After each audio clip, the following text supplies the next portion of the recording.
there are a lot of options for a good white pen. So if you remember when I was going over the things I got for Christmas, I had a little pack of these white pens, 4 of them. I'm not going to use all 4 of them today. I'm going to use 2 of them. It's the ones that have the pigment base, the water-based pigment. So there's another 2 that are ones like the paint pens, the Posterman pen, and then ones used for like on glass, or you put pottery or stones or something like that. I'm not using those today. So these 2 white pens, they have water-based pigment is what it says. One is the ZIG Fudebiyori. I'll put that name down below because I probably butchered that, but I'm going to show you the tip of this thing.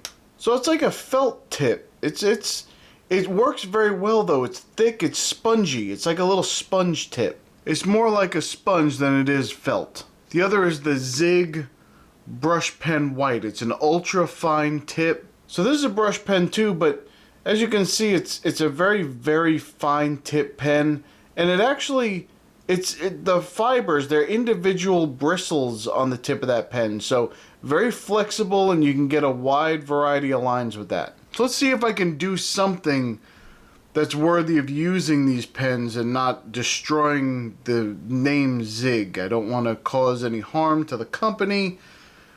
So what I'm going to do are those paintings that I like to do, where you put a watercolor wash background, then you put large black dark areas, and then you put in the highlights with the white pen. And so that's what I'm going to do. 2 drawings, 1 for each pen, just so I can get the feel of using it. I would put both of them in the same drawing, but I want to get the feel of how they're going to work. So I figured a full drawing for each one, no problem. Alright, let's get into it.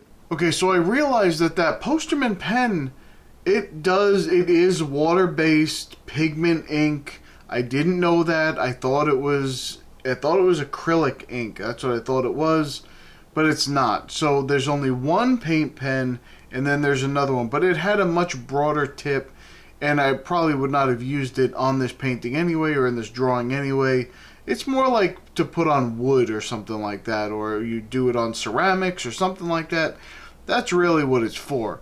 So I wanted to give these a shot, and what I realized was these cover, and okay, so let me start by saying this.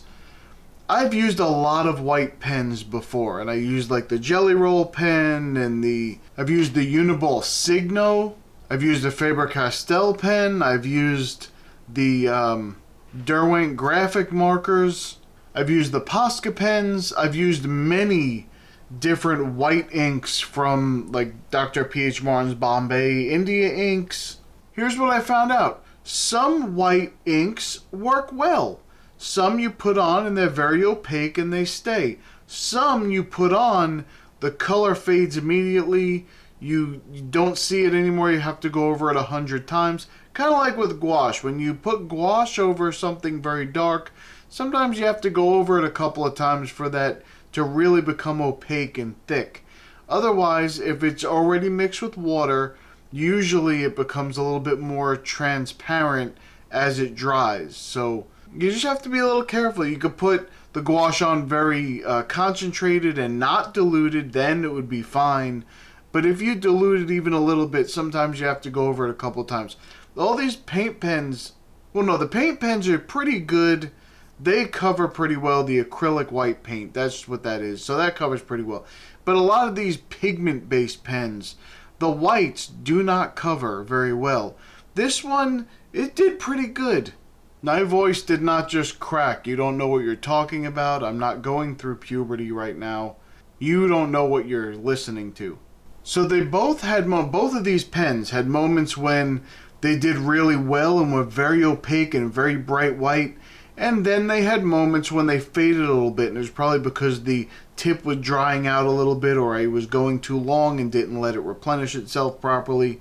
So it would, I guess just die out a little bit and put out a little bit less pigment than normal, and it would fade a little bit. But that's okay. I didn't go over anything multiple times. It worked. It did what I needed it to do. If this was like a gray book or something like that, it would have been just fine. I would have had no problem with it. If it was going over something like jet black, may be a little bit of struggle, and that's really what happened. But overall, I was very happy with them, and I will use them again. They're another option to use. Sometimes you get something that you just like. Even the Jelly Roll pens, I love using them. They work great, but sometimes they just get stuck and the ink doesn't come out properly, and you got to sit there and scrub on a paper towel just to wipe off the tip, and then you can go again. You got to wait a second, but then you can draw again with it, and sometimes it works fine and flawlessly. But these pens didn't get stuck at all. They just kept flowing the whole time. Sometimes a little less, like I mentioned. It lightened up a little bit when it flowed a little less, but it's okay. It did what it needed to do. I was very happy with these, and I think you would be too. And as always, down below in the affiliate links, you can find that pack. It's not very expensive. If you really need a white pen, you're looking for one that's a little bit more opaque, this pack you get 4 pens. 3 of them are pigment based ink, and then the other one is just an acrylic paint pen. And I have not used that one yet, but Posca is usually my go-to for those, but I'm sure it's just as good as all the rest of them. These other pens, though, are very good. They work very well.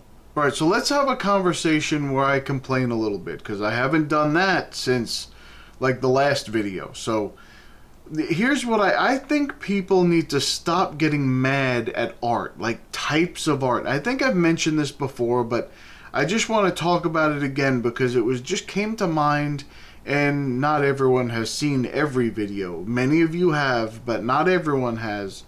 And you may not remember what I said in my video because I don't remember anything about what I said in my last video. So I don't know when the last time I mentioned this. I might have, but I'm not sure. So, you know, there's a resident troll here on the channel who I haven't seen in a while. He hasn't made any comments, but I do appreciate him because not only does he dislike the very art that I make, but in spite of that, he believes I could only be doing this for the money. You know, like all 24 cents a day that I make off of YouTube. He still hangs around here and he participates and comments. Not recently, but he usually does. Look, you can get lost and not know where to go from where you are. And he chimed in and said, you know, could anyone be lost with abstract art? And I mentioned that in a video. I was talking about, did you lose your way? You start back at the beginning. And so he's referencing that, and he's just saying, how can you be lost with abstract art? It isn't really art anyway. Why does it matter that you get lost with abstract art? It doesn't really matter what you do, so why would it matter? And then he erupted into a frenzy of how abstract artists, including the old masters that were the abstractors, and they're not really artists. And I guess really old masters have some abstract art. You may not think so, but there's plenty there. So but anyway, he said, you know, basically they paid people to say that their art was good, to make themselves popular. And then he says that the CIA was also involved and they paid people. And there's this conspiracy to make abstract art accepted as an art style, even though it requires no skill. I mean, I don't attack him if he mentions that again. I want everyone to be able to participate and have their opinion about art. It doesn't bother me whatsoever. So, if you really know anything about the history of art used to be very exclusive to like the upper class. And finding a mentor who would teach you what sources to get the pigment from and how to extract it and how to grind it down and how to mix paint and you spit in a bowl and, you know, what to put on it and how to prepare the surface. That was difficult, let alone the finer points of actually creating the art itself. It used to be very difficult, and abstract art made art more accessible to more people because now anyone could pick up a brush and put something on a canvas and express whatever they wanted to on that canvas. Now, that doesn't make all art good art necessarily, and that good is in quotes, because what is good to someone may not be to someone else. But Don't misunderstand what I'm saying. You're free to express yourself however you want, but it expanded the market so that there were a lot more people who, if they wanted to try their hand at art, they could. And the mindset of commercialism, which is the biggest evil in the world according to some people, I know, but people are willing to teach you how to do anything now, so long as you're willing to pay them for it. Or you can watch YouTube, and this is the kind of instruction you get. So good luck with that. So we aren't talking about greed here. I'm talking about, when I say, people are willing to do stuff if you pay them, read that as, you pay them so that they can feed their family, not rub their hands together and use their golden toilet paper. That's not what I'm talking about. All you have to do now is put the time and energy into it. So myself, growing up as a poor kid from Long Island, New York, I could find Bob Ross on public access TV, and he inspired me to start creating. Books were available at a public library, and they were free. I could just go in there and check one out and see what I could do, and you could draw a face or a cat. It didn't really teach you the whole thing, but it helped a little bit. It helped with the creativity.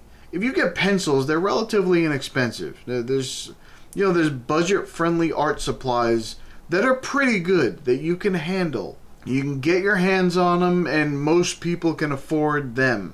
So everything comes together, and you, an average person, can get your hands on supplies and watch some crappy YouTube videos like this to learn how to experiment with all this stuff, and you can progress with art. So in my theory, in my conspiracy, it makes abstract art more important than some other kinds of art in my book, because that put art in the hands of anyone.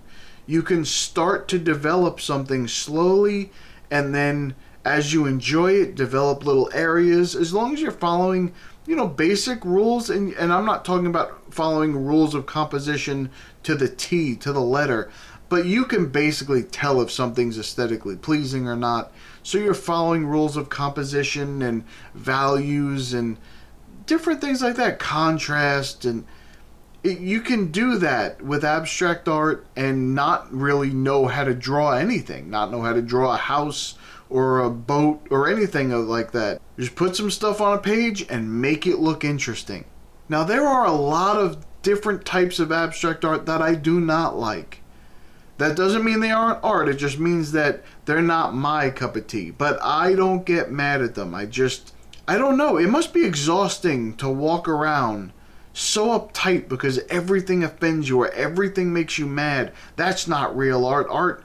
Real art means something. It has to have a message behind it, and it has to represent something realistic. And my goodness, the blood pressure pharmaceutical companies, they must love people like that. Most things in life don't make me angry, let alone who calls what my art.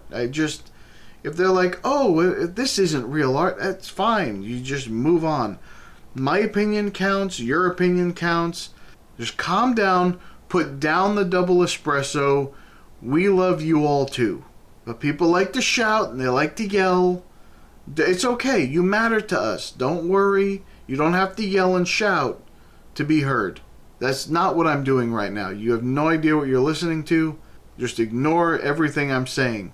And when people say it's just paint splashed on a page with no feeling, no depth, no artistic principles of light and shadow, it's really just them saying they can't figure it out. They can't figure out how to make nothing or something which doesn't exist look interesting. Something that you create that doesn't follow those rules necessarily, or maybe it does follow those rules, or maybe it doesn't represent something and you have no idea what you're looking at, but it still looks interesting, and they can't figure it out, so they get angry at it, and then they decide that that's not real. Now, I will be the first to admit, I don't like to look at like abstract art where there's two rectangles on a canvas, and one is blue and the other one's green, and that's the whole art, right? It's a 10 by 10 foot long and high canvas with 1 inch square of red and green on it. That's not, for me, I don't like to look at that. I don't care what you tell me that it represents. I don't care about any of that. It's just not interesting to look at. So for me, it's not it. Or when, the original, I guess the original people who started the abstract art, and they were just splashing the paint on the page and just putting layer after layer of splashes of paint. It just didn't do anything for me. That doesn't look interesting to me, so it's not my thing. That doesn't mean that you can't call it art, it's just not my thing. I like to look at the composition or the light, the dark, the contrast, the form and the shape. Does it have texture? I like to look at those things, but that doesn't make those pieces not real art. They're just not the type of art I like. So why would I waste my time being upset about that? Why would that's not real art, and try and deter everyone from accepting it? Who cares? It's the same thing as an artist that does hyperrealism, who would jump up and down and kick the dirt over a Renaissance painting. They would say, it's not real art because they didn't make it look real enough. And they don't have the skill I do, and they don't have the skill to make it look real life like a picture. That's because it's not what they were doing. That's not what they were trying to do, so they didn't do it. So I'll say this again. I think it takes a great amount of skill to make nothing look like something and make it look interesting enough that people want to look at it and stare at it, and they get intrigued by it. They can't comprehend what it is, but it still piques their interest. I think that's important, and to me, that's my goal whenever I do something. So let me know what you think. I would love to hear, what do you think about different types of art, different styles of art? Are there any styles you don't like that you don't even consider worthwhile at all? Are there some types of art that you love and that's the only kind of art? Just share your feelings below. Let me know. I want to have a conversation about this because a lot of people have a lot of strong opinions about this, and I do too. My opinion is very strong about this, so I'd love to talk about it. Well, that's enough of my ranting for one day, so I hope you enjoyed these pieces. These two here, they were fun to do. The first one, and I'm going to have the picture up on the screen with both of them, but the first one that I did, it kind of, when I was done, I almost saw like just a little fat guy just staring off into the sunset or something, but he's on this weird planet. There's stuff all around him. There's weird looking trees and things, and there's hail made of giant like rocks that are aimed at his head. But I thought he's still just hanging out. He's just chilling out there. He's peaceful. He doesn't mind it, so I don't know why I should mind it. The second one, I have no idea. I have no idea what it would look like or what it is or how it came about. I do like drawing these weird little tendril things everywhere. I don't know why I do that so much in my art, but I do. It's just something I enjoy doing. But I did that, and then I put that little weird looking, I don't even know, thing in the bottom right corner. And I like the colors on the second one a little bit better. I think the colors give it the background colors, the watercolor, gave it a little bit more accent and a little bit more pop, I think. But that's up to you. You just take a look. And if you like to do these kinds of things, I urge you, if you just want to do something simple, do one of these because they are very, very easy. And they're fun to look at. So thumb up the video if you think that this isn't even art and you wouldn't waste your time even looking at it. It disgusts you. You'd buy it just to spit on it and rip it up and set it on fire. But if you want to, just let me know. I'll sell it to you. Alright, that's about it for me. I'm going to go. I'll see you in the next one.